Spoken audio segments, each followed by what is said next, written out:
کو اللہ تعالیٰ عمل کی توفیق عطا فرمائے۔ 10 محرم عاشورہ کا دن آنے والا ہے، اس حوالے سے آج بہت اہم باتیں کرنے کا ارادہ تھا۔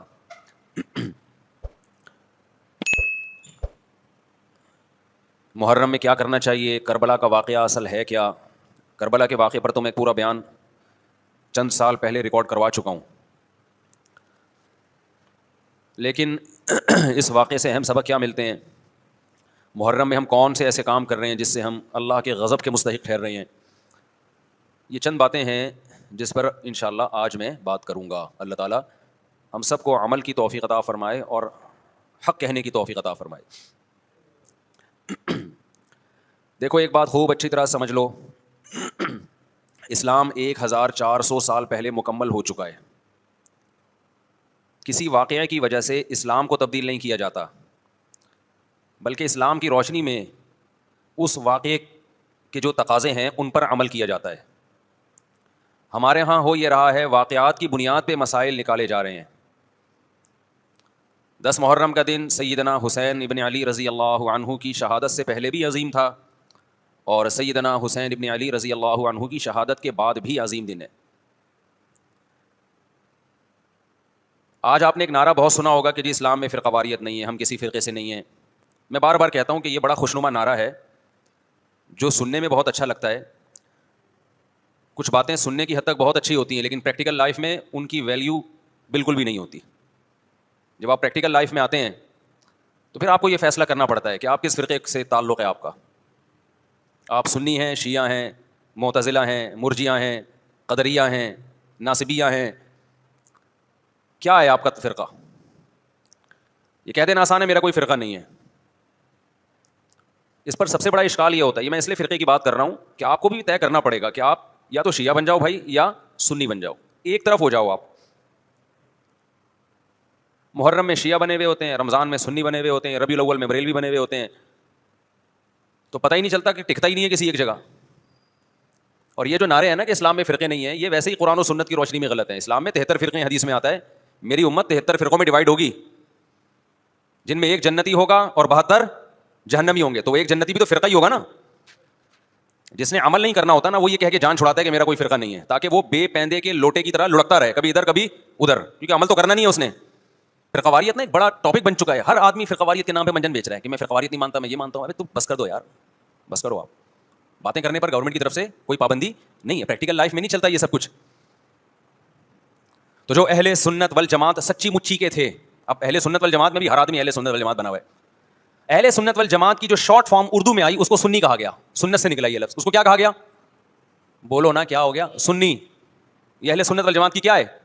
کیونکہ اتنا ٹائم نہیں تھا پاکستانیوں کے پاس کہ وہ اتنا لمبا نام لیتے اہل سنت والجماعت، انہوں نے اس کو کیا کہنا شروع کر دیا؟ وی آر سنی۔ تو ہم کیا ہیں بھائی؟ فرقہ ہم 73 فرقوں میں ہمارا فرقہ کون سا ہے؟ ہم سنی ہیں، جو اہل سنت والجماعت کی شارٹ فارم ہے۔ یہاں تک بات کھوپڑی شریف میں آ گئی۔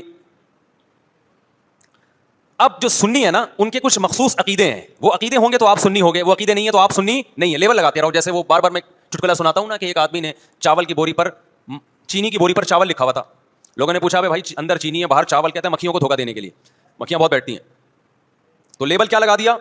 چاول کا، اندر کیا ہے؟ چینی۔ تو ایسے ہی بہت سے لوگ لیبل یہ لگاتے ہیں کہ اہل سنت والجماعت ہم سنی ہیں، لیبل انہوں نے سنی کا لگا دیا، اس فرقے کا لگا دیا جس کو ہم نجات یافتہ سمجھتے ہیں، لیکن اندر مال جو پڑا ہوا ہے وہ سنی والا مال نہیں ہے۔ تو یاد رکھو، چاول کے لفظ سے کیا مکھی دھوکہ کھا سکتی ہے اور بوری پہ نہ آئے؟ تو کیا سنی کے لفظ سے فرشتے دھوکہ کھا سکتے ہیں؟ یہ معاذ اللہ، اللہ دھوکہ کھا سکتا ہے جبکہ اندر مال سنی والا نہیں ہو؟ یہ ہو سکتا ہے کیا؟ تو اس لیے میں کہتا ہوں آپ ایک چیز ہو جاؤ، یا سنی ہو جاؤ یا شیعہ ہو جاؤ یا کچھ اور ہو جاؤ۔ کبھی ادھر جا رہا ہے، کبھی ادھر جا رہا ہے، کبھی ادھر لڑک رہا ہے، محرم میں شیعہ بن رہا ہے، ربیع الاول میں بریلوی بن رہا ہے، رمضان میں انسان کا بچہ بنتا ہے۔ میں یہ نہیں کہہ رہا کہ بریلوی انسان کے بچے نہیں ہیں، یعنی رمضان میں ایسا لگے گا جیسے بہت نیک آدمی، تراویح میں پہلے 3 دن دیکھو نا آپ۔ ابھی تو میں یہ بات ہی نہیں کر رہا کون جنتی کون جہنمی کون غلط کون صحیح، ابھی تو میں صرف یہ بتا رہا ہوں کہ اسلاف نے 73 فرقوں میں سے جو ایک جنتی ہوگا اس کو ایکسپلین کیسے کیا ہے۔ اگر بریلوی اس پہ پورے اترتے ہیں تو بھائی وہ جنتی ہیں، میں کسی کو جہنمی جنتی نہیں کہہ رہا، میں تو کرائٹیریا بتا رہا ہوں۔ ہو سکتا ہے میں نہ اترتا ہوں، بریلوی بھائی پورے اترتے ہوں، شیعہ لوگ پورے اترتے ہوں، کسی ایک کو میں یقینی طور پہ نہ جنتی کہہ رہا ہوں نہ جہنمی، میں تو کہہ رہا ہوں کہ آپ فیصلہ کرو کہ آپ ادھر ہو یا ادھر ہو، درمیان میں نہ لٹکو۔ ایسا نہیں ہو سکتا ایک ٹانگ جہنم میں ایک ٹانگ جنت میں آپ کی، یا تو پورے ادھر جاؤ گے یا پورے ادھر جاؤ گے۔ کھوپڑی شریف میں بات آ رہی ہے کہ نہیں آ رہی ہے؟ تو نبی صلی اللہ علیہ وسلم نے فرمایا جنتی فرقے کی علامت ما انا علیہ و اصحابی، جس پر میں اور میرے صحابہ ہوں. اب نبی اور نبی کے صحابہ کس طریق پر تھے، کس ٹریک پر تھے؟ اس کو امام طحاوی رحمہ اللہ تعالی جو حنفیہ میں بہت بڑے محدث گزرے ہیں، امام ابو حنیفہ کے شاگردوں کے شاگردوں کے شاگردوں میں سے تھے، انہوں نے اس دور میں ایک کتاب لکھی عقیدہ طحاویہ کے نام سے، اور اس میں اہل سنت والجماعت کے عقائد اور ان کی بنیادی عقیدوں کو ایکسپلین کیا. ایک متن لکھا جو پوری دنیا میں مانا گیا، اور پوری دنیا کے علماء کا اتفاق ہوا کہ اہل سنت والجماعت میں داخل ہونے کے لیے ان عقیدوں کا ہونا ضروری ہے. اہل حدیث نے بھی مانا اس کو. اب اہل حدیث کی یونیورسٹی میں پڑھایا جاتا ہے، حنفیوں نے بھی مانا، مالکیوں نے بھی مانا، شافیوں نے بھی مانا، حنبلیوں نے بھی مانا. سعودی عرب کی یونیورسٹی میں بھی پڑھائی جاتی ہے. وہ لکھنے والے اگرچہ حنفی تھے لیکن وہ جو عقیدے تھے وہ سب کے ہیں. وہ اس سے اہل سنت غیر اہل سنت سے کیا ہو رہے تھے، ان میں فرق ہو رہا تھا. سمجھتے ہو کہ نہیں سمجھتے؟ اس کتاب کا نام کیا ہے؟ العقیدۃ الطحاویہ. وہ کتاب جو لکھی گئی ہے نا، پوری دنیا نے اس لیے مانی کہ اس میں ہر عقیدے میں قرآن اور سنت اور اجماع صحابہ، ان تین کو بنیاد بنایا گیا ہے. قرآن سے ہو، اور قرآن کی ایسی تشریح جو حدیث مانتی ہو، اور قرآن اور حدیث کی وہ تشریح جو صحابہ مانتے ہوں. لہذا اس وقت پوری دنیا میں جو اہل حق علماء تھے ان کا اتفاق ہو گیا، اور اب تک یہ اتفاق چلا آ رہا ہے کہ جو ان عقیدوں سے ہٹے گا وہ یا تو قرآن کے راستے پر نہیں ہے، یا نبی کے راستے پر نہیں ہے، یا صحابہ کے راستے پر نہیں ہے. اٹ مینس کہ وہ اہل سنت والجماعت سے خارج ہے. خارج کہہ کے ہم اس کو کافر نہیں کہہ رہے، کافر کہنا نہ کہنا یہ ایک الگ بحث ہے. کچھ کافر ہیں، کچھ کافر نہیں ہے، لیکن وہ نجات یافتہ فرقوں میں نہیں ہے. بہرحال وہ اس فرقے میں نہیں ہے جس کی نبی صلی اللہ علیہ وسلم نے جنت میں جانے کی گارنٹی لی ہے. سمجھتے ہو کہ نہیں سمجھتے ہو؟ اب ان عقیدوں میں کیا ہے بھائی؟ وہ یہ کہ اہل سنت والجماعت جب بھی کوئی مسئلہ نکالیں گے اس کی بنیاد چار چیزیں ہوں گی: قرآن، حدیث، اجماع امت. یعنی ایسی تشریح کبھی نہیں کی جائے گی قرآن و سنت کی جو امت کے اجماع کے خلاف ہو، کیونکہ امت حدیث میں بہت دفعہ یہ ہے کہ امت گمراہی پہ جمع نہیں ہو سکتی. آپ ایسی تشریح کسی حدیث کی کر رہے ہیں جو کوئی بھی نہیں مانتا اب تک، اس کا مطلب آپ گمراہی پھیلا رہے ہیں. اور چوتھی چیز ہے قیاس. بعض مسائل قرآن و حدیث میں واضح نہیں ہیں لیکن قرآن اور حدیث میں ان کی طرف اشارے ہیں، تو مجتہد کیا کرتا ہے کہ وہ قرآن و حدیث کے ان معنی اور مضمون میں غوطے لگا کے وہ مسائل کا استنباط کرتے ہیں، زمانے کے حساب سے نئے نئے مسائل اخذ کرتے ہیں. سمجھتے ہو کہ نہیں سمجھتے؟ تو چار اصول اہل سنت والجماعت کے: قرآن سے مسئلہ نکالا جائے گا، حدیث سے نکالا جائے گا، اجماع امت سے، اور چوتھے نمبر پہ قیاس سے. اب میں آتا ہوں اصل ٹاپک کی طرف. یہ تو پوری تمہید تھی نا. اس بات میں دو رائے نہیں ہو سکتی کہ سیدنا حسین رضی اللہ تعالی عنہ کو جو کربلا میں شہید کیا گیا یہ کائنات کا بدترین ظلم تھا. جس نے آپ کی گردن مبارک پہ تلوار رکھی اس کی بدبختی میں دو رائے نہیں ہو سکتی. بہت ہی کوئی شقی اور بدبخت جو نواسہ رسول صلی اللہ علیہ وسلم کے قتل کی طرف بڑھا، بہت ہی کوئی بدبخت اور بدنصیب جو کوفہ کے گورنر ابن زیاد کے کہنے پر نواسہ رسول سے لڑنے کے لیے نکلا، جو اس ظلم کو ظلم نہیں مانتا، وہ بھی اپنے آپ کو جہنم میں جانے کے لیے تیار کر رہا ہے. پھر کربلا میں ایک بڑا ظلم یہ ہوا کہ صرف سیدنا حسین ابن علی کو شہید نہیں کیا گیا، آپ کے ساتھ جتنے مرد تھے سب کو شہید کر دیا گیا. لیکن ہمیں پیغمبر صلی اللہ علیہ وسلم اور صحابہ کی سیرت میں کیا ملتا ہے؟ میں ایک آیت سے آپ کو سمجھاتا ہوں. مشرکین مکہ حضرت ابراہیم علیہ الصلاۃ والسلام کے نسب میں ہونے پر اور آپ سے محبت پہ بڑا فخر کیا کرتے تھے کہ ہم ابراہیم کی اولاد میں ہیں، ہم ابراہیم کے دین پہ ہیں. اللہ نے کیا فرمایا رسول اللہ صلی اللہ علیہ وسلم سے کہ ان اول الناس بابراہیم للذین اتبعوہ، اے نبی آپ ان سے کہہ دیجئے ابراہیم سے محبت کے خالی پیلی کے دعوے مقبول نہیں ہیں. ابراہیم کے زیادہ حقدار وہ ہیں جو ابراہیم علیہ السلام کی اتباع کرتے ہیں، اور یہ پیغمبر اور صحابہ یہ ابراہیم علیہ السلام کے دین کو فالو کرتے ہیں، اور تم ابراہیم کے دین کو فالو نہیں کر رہے، ان سے محبت کے دعوے دار ہو. تو خالی محبت کے دعوے داری اللہ کے ہاں مقبول نہیں ہے. اللہ کے ہاں وہ محبت کی دعوے مقبول ہیں جس میں آپ محبوب کو فالو کر رہے ہوں. سیدنا حسین ابن علی رضی اللہ تعالی عنہ جو جنت کے جوانوں کے سردار ہیں، آپ سے محبت کا دعویٰ اس وقت مقبول ہوگا جب آپ سیدنا حسین کی سیرت کو فالو کریں گے. رونا پیٹنا ماتم کرنا یہ سیدنا حسین اور اہل بیت کی سیرت نہیں ہے. صبر کرنا، ظالم کے سامنے ڈٹ جانا، جان کے خوف سے اپنی پالیسیوں سے پیچھے نہ ہٹنا، یہ سیدنا حسین ابن علی رضی اللہ عنہ کی سیرت ہے جو آج ہمیں کہیں بھی نظر نہیں آتی. تو ہم نے بھائی دیکھنا ہے صحابہ کا طرز عمل کیا تھا. آپ بتاؤ صحابہ کو سیدنا حسین سے محبت تھی یا نہیں تھی؟ کیا غم کا پہاڑ ٹوٹا ہوگا جب اطلاع ملی ہوگی کہ سیدنا حسین ابن علی اور آپ کے اصحاب اور اہل بیت کو سب کو کربلا میں شہید کر دیا گیا ہے. کیا قیامت گزری ہوگی. کوفہ سے ایک شخص آیا نا عبداللہ بن عمر سے پوچھنے لگا جو مارنے پر دم کا مسئلہ. انہوں نے فرمایا تم نے پیغمبر کے نواسے کو قتل کر دیا اور مسئلہ یہ پوچھ رہے ہو کہ جو مارنے پر دم آئے گا کہ نہیں آئے گا. ایک طرف تم نے پیغمبر کے نواسے کو قتل کر دیا کربلا میں, اور اب ہم سے آ کے مسئلہ پوچھتے ہو جو مارنا جائز ہے یا نہیں ہے. صحابہ کے ہاں یہ غم کم غم نہیں تھا. دیکھو حضرت معاویہ رضی اللہ تعالی عنہ کے ہاتھ پہ بھی حضرت حسین نے بیعت نہیں کی, لیکن بغاوت بھی نہیں کی. کیوں؟ بغاوت سے فتنے کا اندیشہ تھا. حضرت حسن جو حضرت حسین کے بڑے بھائی تھے, انہوں نے سیدنا معاویہ رضی اللہ تعالی عنہ کے ہاتھ پہ بیعت کی اور اس اختلاف کو ہمیشہ کے لیے اپنی کوشش کے مطابق ہمیشہ کے لیے ختم کر دیا. ختم ہوا نہیں ہوا ایک الگ بحث ہے, لیکن حضرت حسن کا مقصد کیا تھا کہ مسلمانوں کی دو جماعتوں کو میں آپس میں لڑتا ہوا نہیں دیکھ سکتا. لوگوں نے کہا آپ خلافت کے حقدار ہیں, آپ نے فرمایا میں دستبردار ہوتا ہوں سیدنا معاویہ کے حق میں. حضرت حسن بیعت ہو گئے حضرت معاویہ سے اور یہ اختلاف کو کیا کر دیا, ختم. حضرت حسین بیعت نہیں ہوئے, لیکن حضرت حسین نے بغاوت بھی نہیں کی. ہر ایک کی اپنی رائے تھی, حضرت حسن کی اپنی رائے تھی. ان کا خیال تھا کہ بیعت ہونا مسلمانوں کے لیے زیادہ مفید ہے, ایک پاورفل حکومت ہوگی, ایک طاقتور ریاست ہوگی, ورنہ لڑتے رہیں گے آپس میں. حضرت حسین کا موقف یہ تھا کہ میں بغاوت تو نہیں کروں گا لیکن بیعت بھی نہیں ہوں گا, کیونکہ اگر بیعت ہو گیا تو اس سے جو خلفائے راشدین کے دور میں جو خلیفہ کی سلیکشن کا طریقہ تھا وہ طریقہ ختم ہو جائے گا. تو میں اگر اس طریقے کو نہیں لا سکتا تو اس کے خلاف کو پروموٹ بھی نہ کروں میں. یہ بھی ایک رائے تھی. میں سمجھا پا رہا ہوں اپنی بات؟ بھائی رائے کا اختلاف ہوتا ہے نا. نبی صلی اللہ علیہ وسلم نے فرمایا اذا اجتہد المجتہد فإن اصاب فلہ اجران وإن اخطأ فلہ اجر واحد. جب کوئی مجتہد اللہ کی رضا کو سامنے رکھ کے اجتہاد کرتا ہے, صحیح اور غلط کا فیصلہ کرنے بیٹھتا ہے, رائے یعنی اس کا مقصد اللہ کی رضا ہو, تو اگر وہ درست نتیجے پہ پہنچے تو 2 ثواب, غلط نتیجے پہ پہنچے تو بھی 1 نیکی اس کو ملتی ہے, اس لیے کہ اس کے بس میں جو خیر خواہی کا کے لیے جو تھا وہ اس نے کر دیا. رائے کا اختلاف ہوتا ہے. تو حضرت حسن رضی اللہ تعالیٰ عنہ بیعت ہوئے حضرت معاویہ کے ہاتھ پہ. سیدنا حسین نہ بیعت ہوئے اور نہ آپ نے بغاوت کی, خاموشی اختیار کی. حضرت معاویہ رضی اللہ تعالیٰ عنہ نے سیدنا حسین کو تلوار کی زور سے بیعت پر مجبور نہیں کیا, بلکہ نواسۂ رسول کا خیال کیا اور وصیت بھی کی لوگوں کو. لیکن جب حضرت معاویہ کے بعد یزید جانشین ہوا, اس کی سب سے بڑی غلطی یہ تھی کہ اس نے نواسۂ رسول صلی اللہ علیہ وسلم اور آپ کے ساتھ جو چند اہل بیت اور چند صحابہ تھے, اس وقت بھی حضرت حسین نیوٹرل تھے. نہ حضرت حسین نے بغاوت کا ارادہ کیا اور نہ بیعت کرنے کا ارادہ کیا. یزید ابن معاویہ کو چاہیے تھا کہ سیدنا حسین رضی اللہ عنہ کو اپنے حال پہ چھوڑ دیتا, اپنے والد کی طرح. حضرت حسین رضی اللہ تعالیٰ عنہ کو جب کوفہ سے خطوط آئے, یہ میں وضاحت اس لیے کر رہا ہوں کہ حضرت حسین بغاوت کے لیے نہیں نکلے تھے, اس مسلمان حاکم کے خلاف بغاوت کے لیے نہیں نکلے تھے, کیونکہ رسول اللہ صلی اللہ علیہ وسلم کی بہت ساری صحیح حدیث ہے اس بارے میں کہ جو باغی ہے, جو ریاست کے خلاف بغاوت کرتا ہے, اس کو نبی صلی اللہ علیہ وسلم نے اس عمل کو پسند نہیں کیا. تو حضرت حسین رضی اللہ تعالیٰ عنہ کو کوفہ سے خطوط آئے کہ یہاں سارے کے سارے لوگ آپ کے ہاتھ پہ بیعت کرنے کے لیے تیار ہیں.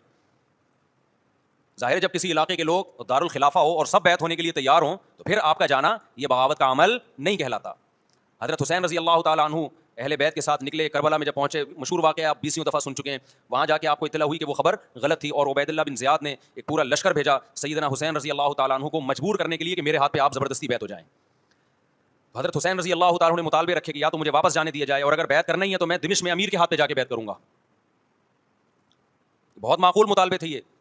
میرا مقصد ابھی کربلا کا واقعہ بیان کرنا نہیں ہے, اس پہ بہت کچھ کہا جا چکا ہے, خود میرا بھی بیان اس پہ تفصیل سے ہو چکا ہے. اس کے بعد بھی سیدنا حسین رضی اللہ تعالیٰ عنہ کو مجبور کرنا کہ عبید اللہ بن زیاد جو بدبخت انسان جو قاتل تھا اہل بیت کا, اسی کے ہاتھ پہ لازمی بیعت ہوں, جبکہ وہ امیر بھی نہیں ہے, وہ گورنر ہے ایک علاقے کا. تو نواسۂ رسول کا خیال نہ کرنا یہ بدترین ظلم تھا جو اس وقت حکومت سے ہوا ہے. حضرت حسین رضی اللہ تعالیٰ عنہ, دیکھو نبی صلی اللہ, آج ہم دیکھتے ہیں کہ جو بڑا آدمی ہوتا ہے نا اس کی قربانیاں ہوتی ہیں, اس کی بڑی بڑی قربانیاں ہوتی ہیں. چھوٹے اپنے بڑوں کی قربانیوں کو کیش کراتے ہیں. آپ نے دیکھا ہوگا فلاں نے بڑی قربانیاں دی اور بچے موج کر رہے ہیں, دیکھا نا آپ نے. لیکن اللہ تعالیٰ نے رسول اللہ صلی اللہ علیہ وسلم کے نسب کو اس سے محفوظ کیا. ہمارے نبی کے 2 بیٹے حسن حسین, آپ کی نسل حضرت فاطمہ سے چلی ہے, دونوں شہید ہوئے ہیں. اس میں بہت بڑی حکمت تھی کہ پیغمبر صلی اللہ علیہ وسلم نے سب سے پہلے تربیت اپنے گھر والوں کی کی ہے. آج لوگ باہر فنٹر بنے ہوئے ہوتے ہیں, تبلیغیں کر رہے ہوتے ہیں, اپنے گھر کی ان کو پرواہ نہیں ہوتی. نبی صلی اللہ علیہ وسلم نے سب سے پہلے جو تربیت کی ہے کس کی ہے؟ حضرت حسن اور حسین کی ہے. تو جب کربلا میں آپ کو چاروں طرف سے گھیر لیا گیا اور آپ کو مجبور کیا گیا کہ آپ نے ابن زیاد کے ہاتھ پہ بیعت کرنا ہے, تو آپ نے اس ذلت کو گلے لگانے سے انکار کر دیا. آپ کو 100% یقین تھا کہ اتنے بڑے لشکر کے سامنے میں ٹھہر نہیں سکتا, اسباب کی دنیا میں فتح کی امید نہیں ہے. لیکن حضرت حسین رضی اللہ تعالی عنہ نے لڑنے کا فیصلہ کر کے اور شہادت کو قبول کرنے کا فیصلہ کر کے ابن زیاد اور اس زمانے کے حکمران جو اس قتل پہ راضی تھے, قیامت تک کے لیے ان پہ لعنت کے سلسلے کا دروازہ کھول دیا. بعض دفعہ اللہ بھی یہ چاہتے ہیں کہ بدبختوں کو ڈھیل ملے تاکہ ان کا جرم سنستدرجہم من حیث لا یعلمون. قرآن کہتے ہیں نا, ہم ان کو ڈھیل دیں گے, ان کو برائی میں ہم آگے بڑھنے دیں گے, ایسے بڑھنے دیں گے کہ ان کو خود بھی پتہ نہیں چلے گا, تاکہ قیامت کے دن ان کا عذاب ان کو کئی گنا بڑھا کر دیا جائے. اب میرے بھائی ہمارے لیے کیا سبق ملتا ہے؟ جب یہ واقعہ ہوا عالم اسلام میں کوہرام مچ گیا, لیکن کیا اس واقعے کے بعد اہل بیت کی جو مقدس اور پاکیزہ عورتیں تھیں, کیا انہوں نے نوحہ کیا یا صبر کیا؟ آپ کا ضمیر کیا کہتا ہے, انہوں نے نوحے پڑے ہوں گے یا صبر کیا ہوگا؟ بولو بھائی, صبر کیا. عبداللہ بن عمر رضی اللہ تعالیٰ عنہ جو کوفہ والوں کو ملامت کیا کرتے تھے کہ تم جو مارنے کے مسئلے ہم سے پوچھتے ہو, تم نے حسین کا قتل کر دیا, تو یہ حضرت ابن عمر نے اسی لیے کہا نا کہ آپ کو اس کا غم ہوا تھا. تو ابن عمر کا عمل کیا تھا؟ کیا انہوں نے ماتم کیا؟ کیا انہوں نے چھروں سے اپنے آپ کو مارا؟ حضرت حسین کا قتل بھی ظالمانہ, اور اس سے پہلے سیدنا عثمان کا قتل بھی ظالمانہ. اگر نوحہ یا ماتم جائز ہے تو حضرت عثمان کی شہادت کے دن بھی جائز ہے, حضرت حسین کی شہادت کے دن بھی جائز ہے, اور اگر ناجائز ہے تو جیسے عثمان کی شہادت کے دن ناجائز, حسین کی شہادت کے دن بھی ناجائز ہے. سمجھ میں آ رہی ہے بات کہ نہیں آ رہی ہے؟ قرآن کیا کہتا ہے ایسے مواقع کے بارے میں؟ تلک امۃ قد خلت لہا ما کسبت ولکم ما کسبتم. قرآن جب بھی پرانی امتوں کے واقعات بتاتا ہے, قرآن کہتا ہے یہ قوم تھی جو گزر گئی, انہوں نے جو کیا اس کا بدلہ ان کو ملے گا, تم جو کرو گے اس کا بدلہ تمہیں ملے گا. تو ہمیں اللہ نے اس واقعے میں بھی بتا دیا کہ سیدنا حسین کا واقعہ, کربلا کا واقعہ جب سنا کرو تو یہ سوچا کرو یہ قوم تھی جو گزر گئی, جس نے اچھا کیا, حسین ابن علی نے اچھا کیا, ان کو اس اچھائی کا بدلہ ملے گا. اور جو حضرت حسین کے قتل کے حضرت سیدنا حسین کے مبارک خون سے جن کے ہاتھ آلودہ ہوئے, کیونکہ قتل کیا نا انہوں نے, تو لہا ما کسبت, ان کو اس ظلم کا بدلہ بھی ملے گا. تو ہمارا کام کیا ہے؟ ہم نے فالو کرنا ہے حسین کے راستے کو, نہ کہ حسین کے نام پہ ہم نے ماتم کرنے ہیں. حسین کا راستہ کیا ہے جس کو ہم نے فالو کرنا ہے؟ اب میں چند چیزیں آپ کو بتاتا ہوں. سب سے پہلا سبق جو ہمیں کربلا میں ملتا ہے کہ عزت اور دین, ایک طرف دنیا ہے. دیکھو اگر حضرت حسین رضی اللہ تعالیٰ عنہ ابن زیاد کے ہاتھ پہ جا کے بیعت ہو جاتے, آپ کیا سمجھتے ہو بے تحاشا مال و دولت حضرت حسین پہ خرچ نہیں کرتا کیا وہ؟ جب ایک بڑا آدمی کسی کے ہاتھ پہ بیعت ہوتا ہے تو اس کو بھی تو فائدہ ہوتا ہے نا اس سے. اور کیا حضرت حسین کو یقین نہیں تھا کہ کربلا میں شہید ہو جاؤں گا؟ فتح اور نصرت کی اسباب کی دنیا میں کوئی امید نہیں تھی, مگر آپ نے اہل بیت کو کربلا میں رسوا کرنے پر عزت کی موت کو ترجیح دی ہے. آج اگر آپ میں یہ ظرف ہے کہ آپ عزت کی موت کو ذلت کی زندگی پر ترجیح دیتے ہو تو پھر آپ حسینی ہو. نہیں آئی بات میرا خیال ہے سمجھ؟ سیدنا حسین کی سخاوت کے واقعات ہیں. سیدنا حسین باغی نہیں تھے رضی اللہ عنہ. پھر جو اہل بیت کا طرز عمل کیا تھا, محرم میں کیا کیا ہو رہا ہے میں آپ کو بتاتا ہوں. ان میں سے کوئی بھی عمل نہ ہمیں قرآن سے ملتا ہے نہ صحابہ سے ملتا ہے ہمیں. تو ما انا علیہ و اصحابی جو جنتی فرقہ ہوگا اس کی جو علامتیں ہیں, تو جب آپ ان علامتوں کے خلاف چلو گے, صحابہ اور تابعین کو فالو نہیں کرو گے, تو آپ پھر اپنے آپ کو سنی کہنا چھوڑ دو. آپ بتاؤ مجھے اسلام میں کوئی مہینہ منحوس ہے؟ بولو نا, کوئی مہینہ منحوس ہے؟ تو آپ محرم کو منحوس کیوں کہتے ہو؟ لوگ مجھے کہتے ہیں مفتی صاحب فرقہ واریت پھیلا رہے ہیں. دیکھو فرقہ واریت جب پھیلا رہا ہوں جب میں کسی فرقے کے خلاف آپ کو کر رہا ہوں. میرے بیان شیعہ لوگ بھی سنتے ہیں, ملتے بھی ہیں, بہت دفعہ ایئرپورٹ پہ ملاقات ہوئی, بڑی عزت سے ملے, میں شیعہ ہوں لیکن آپ سے محبت کرتا ہوں.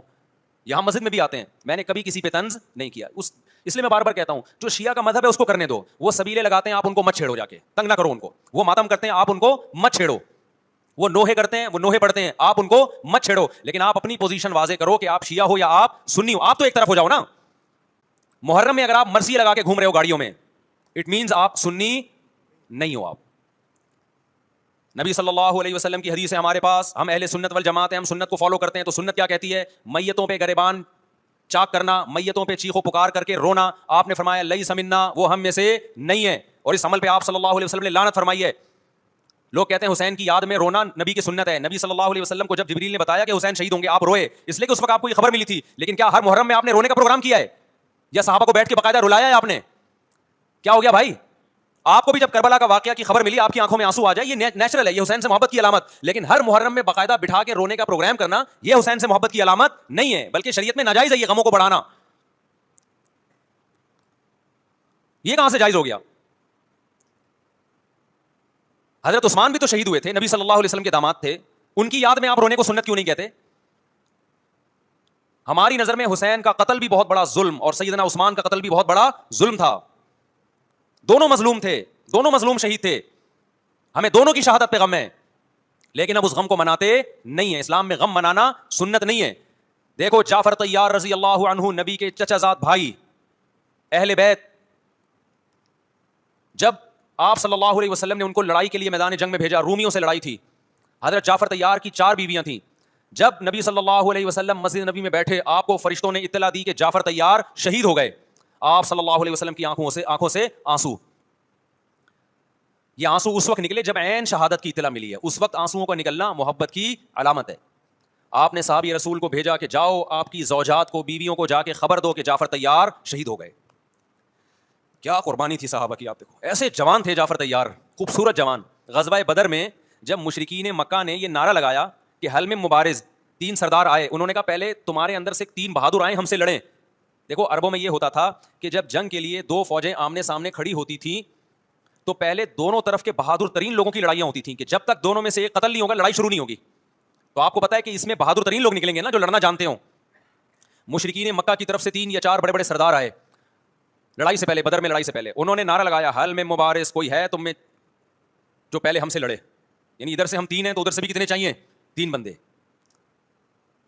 ادھر سے انصار صحابہ آئے.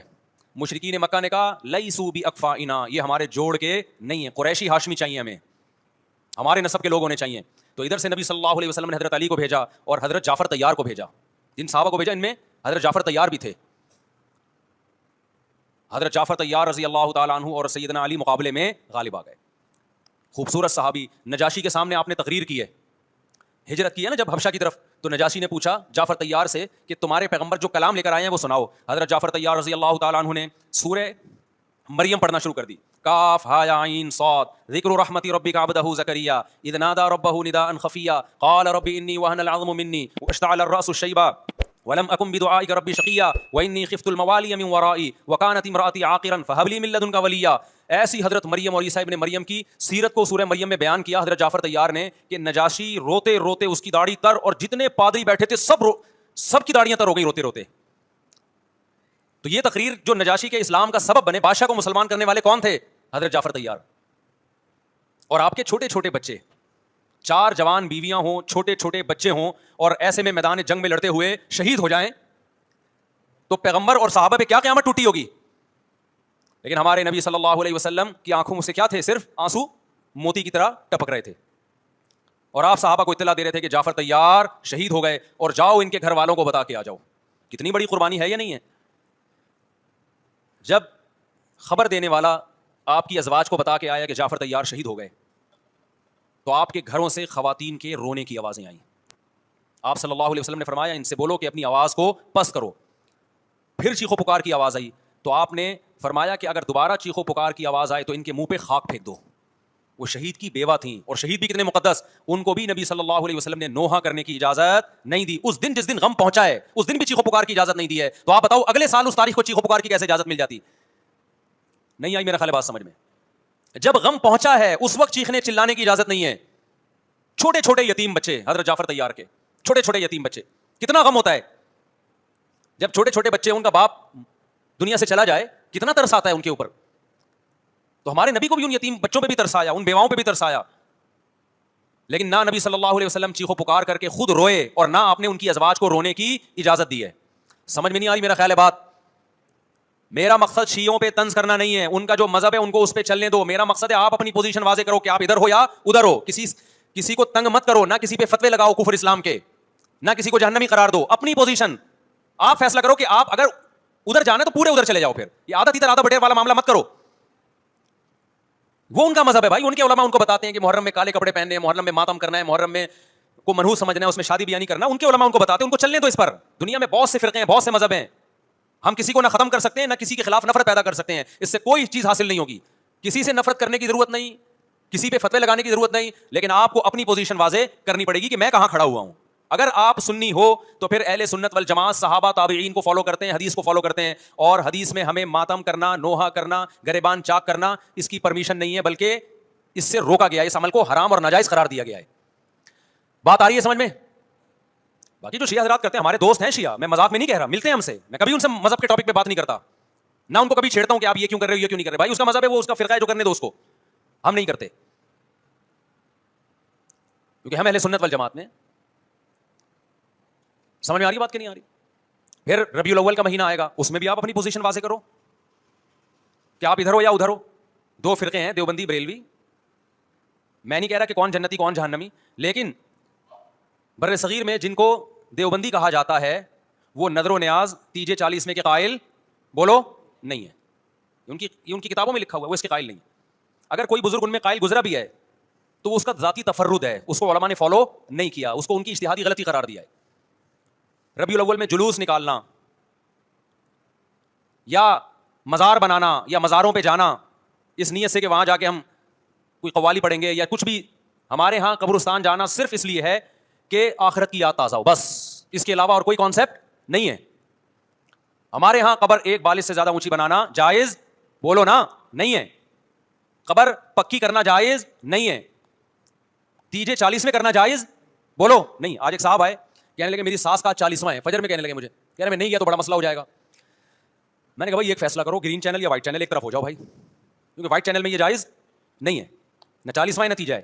اب لوگ مذاق اڑاتے ہیں مر گیا مردود نہ فاتحہ نہ درود, بھائی کچھ بھی کہتے رہو, تو پھر پورے ادھر کو ہو جاؤ, یا تو پورے وائٹ ہو جاؤ یا پورے کیا ہو جاؤ, پورے گرین ہو جاؤ. پھر تیجا بھی کرو, 40واں بھی کرو, برسی بھی کرو, اور پھر اس کے بعد جھنڈے بھی لگاؤ ہرے رنگ کے.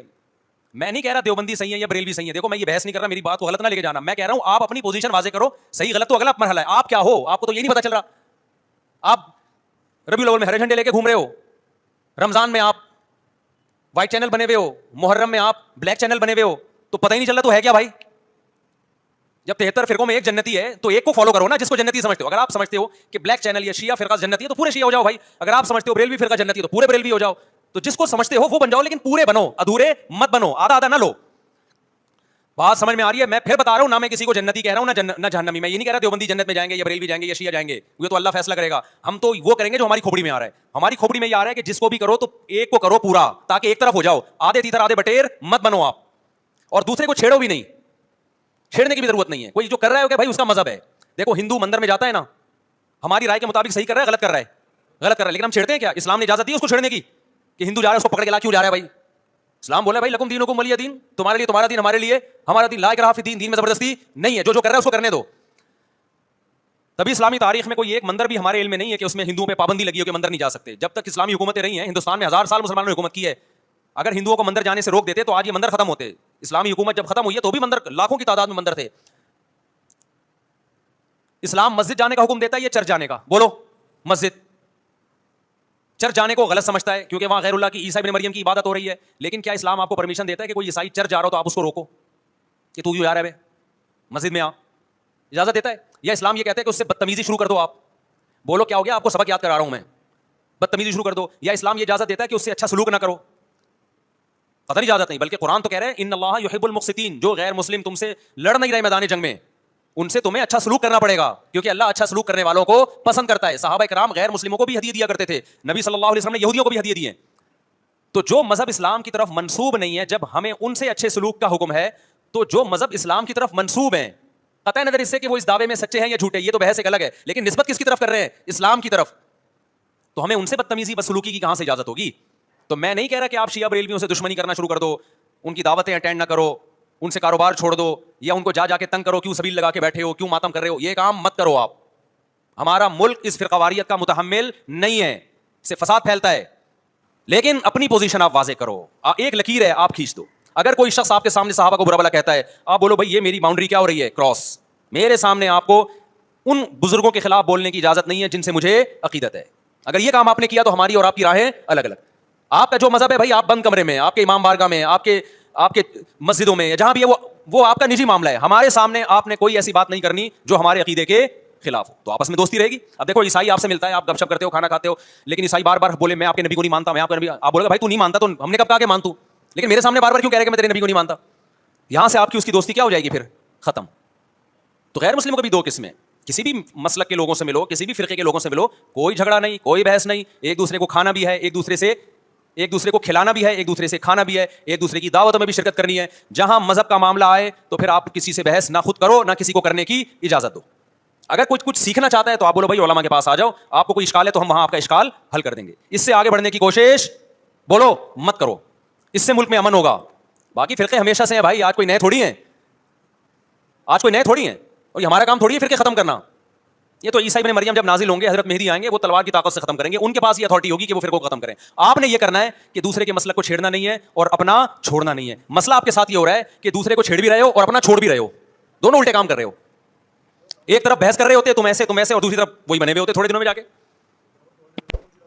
ہاں وہ بتا رہا ہوں, وہ نظر و نیاز والی نہیں, وہ سب کو پتا ہے.